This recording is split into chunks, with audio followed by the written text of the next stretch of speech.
January 7th, 1980, the East Room of the White House. President Jimmy Carter signs Public Law 96-185. The press calls it the Chrysler Bailout, $1.5 billion in federal loan guarantees to save the smallest of America's big three automakers. Carter tells the country it prevents the loss of hundreds of thousands of American jobs. Lee Iacocca walks out a national hero. Here is what nobody said out loud in that room. The same signature killed a 40-year engineering program that the federal government itself had been funding for the previous 7 years. You have been told the Chrysler Turbine Car died in 1966, 55 cars built, 46 crushed in a Detroit scrapyard, import duty the reason. That is the story in almost every YouTube documentary on this car. The crushing happened. The import duty story is a myth author Steve Lehto spent an entire book dismantling, and Chrysler did not abandon the turbine in 1966. They kept building turbine engines for 15 more years, 4 more generations, right up to 1981. What actually killed this engine sits in the fine print of a bill most Americans remember as a rescue. I want to walk you through how.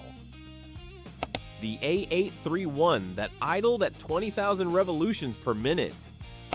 The car most people mean when they say Chrysler Turbine is the 1963 Ghia-bodied coupe. 55 built between October 1963 and October 1964. 5 prototypes, 50 for a public loan program that ran until January 1966. Under the hood sat the A831, Chrysler's 4th generation gas turbine engine, 130 brake horsepower at 36,000 revolutions per minute, 425 pound-feet of torque at stall speed, meaning the instant you touched the throttle, the full torque was available. The driver's guide confirms the engine idled between 18 and 22,000 revolutions per minute and had a maximum safe speed of 44,500 revolutions per minute, 60 moving parts versus roughly 300 in a comparable V8. No oil changes, no coolant. The exhaust contained no carbon monoxide, no unburned carbon, and no raw hydrocarbons. And it ran on almost anything flammable: diesel, kerosene, JP4 jet fuel, unleaded gasoline, peanut oil, soybean oil. Chrysler publicly demonstrated it running on Chanel No. 5. Adolfo Lopez Mateos, then the president of Mexico, personally test drove one running on tequila after Chrysler's engineers confirmed it would work.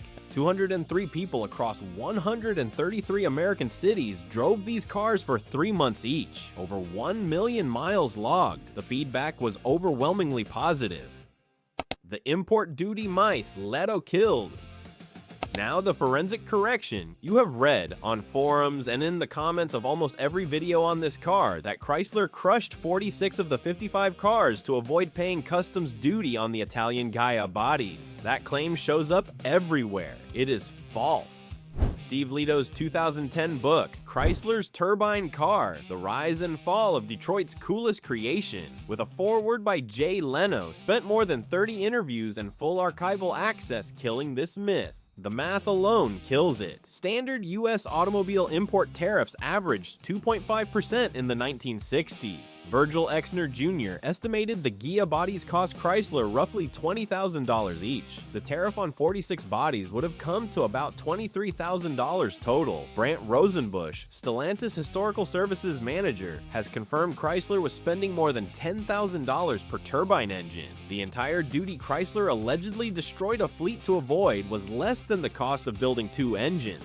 The real reason came from an internal memo, April 1966. Harry Chesbrough, Chrysler's vice president of product planning and development, stated the 50 test cars would come off the road regardless of whether the turbine car entered production. Standard industry practice for prototypes. General Motors did the same thing with the EV1 in 2003. Per Lehto's interviews with the engineers who were actually there, the real reasons were liability exposure on hand-built cars, fear that private owners would swap turbines for Piston V8S and damage the brand, and the impossibility of servicing 50 one-off prototypes through a dealer network.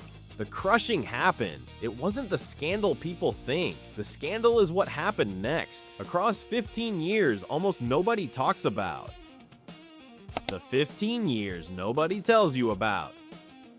Chrysler did not quit in 1966. They built 4 more generations of turbine engines. The 5th generation went into a 1966 Dodge Coronet. Chrysler had internal plans to build 500 turbine Coronets for retail sale before scrapping the plan due to incoming emissions rules. The 6th generation powered a 1973 Chrysler Town and Country. The 7th and final generation sat under the hood of a 1977 Chrysler LeBaron turbine concept. The car almost no YouTube video on this subject shows you. 104 horsepower baseline, 125 horsepower available through water injection at the compressor inlet. 2 Dodge Aspen sedans running the 7th generation engine were stationed in Washington, D.C. and tested by the Department of Energy. They ran flawlessly. A 1981 Dodge Murata became the last turbine-powered Chrysler ever built. By 1979, the engineering team had solved the hydrocarbon problem. They had solved the carbon monoxide problem. Fuel economy was approaching piston engine parity. The only holdout was NOx, nitrogen oxides, which the EPA had added to its criteria pollutants list under the 1970 Clean Air Act. Chrysler had received a $6.4 million EPA contract in 1972 specifically to crack NOx. They kept at it for 7 straight years. Per Chrysler's own corporate records, the company spent more than $100 million of its own money on turbine research between the late 1930s and 1981, plus $19 million in taxpayer funds through EPA, ERDA, and DOE grants. They were close, and they ran out of money.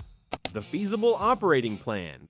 October 1979. Chrysler is weeks from bankruptcy. Lee Iacocca testifies before Congress asking for federal loan guarantees. House Bill 5860 passes the House on December 13, 1979 by a vote of 271 to 136. The Senate passes it 8 days later, 53 to 44. Jimmy Carter signs it as Public Law 96-185 on January 7, 1980. The act authorizes up to $1.5 billion in federally guaranteed loans. Here's the mechanism that killed the turbine. The act required Chrysler to submit a feasible operating plan to a 3-person loan guarantee board, composed of the Secretary of the Treasury, the Federal Reserve Chairman, and the Comptroller General. The plan had to show Chrysler could return to profitability without further federal assistance after 1983. The board determined that continued turbine development was not a feasible line item for a company in Chrysler's financial position. The gas turbine program, per archival records compiled by Max Motor City Garage and others, was flagged as too risky and too expensive. Chrysler had no choice. If they wanted the money, the turbine had to go. The Department of Energy, which had been funding the late-stage NOx research separately, withdrew its funding in early 1981. Chrysler officially retired the program that same year. The 1981 Dodge Murata, the last turbine car, was handed to the DOE, which parked it at a nuclear facility in Ohio, where a former Chrysler engineer eventually found it years later. 40 years of engineering, 7 generations of engines, almost $120 million in combined private and public investment, ended by a 3-person committee that decided the cleanest burning engine program in America was not a feasible line item. The fine print nobody reads.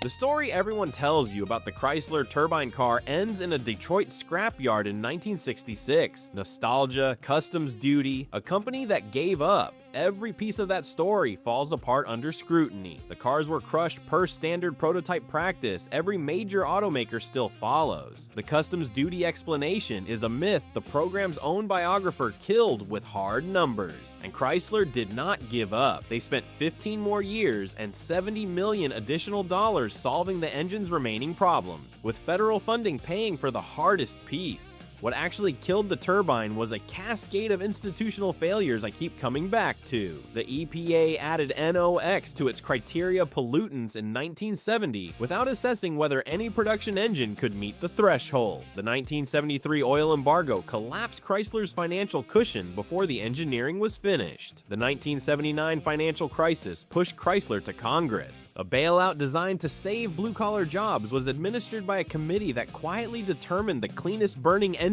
program in America did not fit the balance sheet. The villain in this story is not Chrysler. It is the political economy that funded the solution for a decade, then used a financial rescue to shut that solution down before it could finish. This isn't a story about a company that was too cynical to save the turbine. It is a story about a country that couldn't afford to finish what it had started. 46 cars crushed in 1966. Most people think that is the ending. The real ending came 15 years later, in the fine print of a bill nobody read, signed by a president most people remember for something else entirely.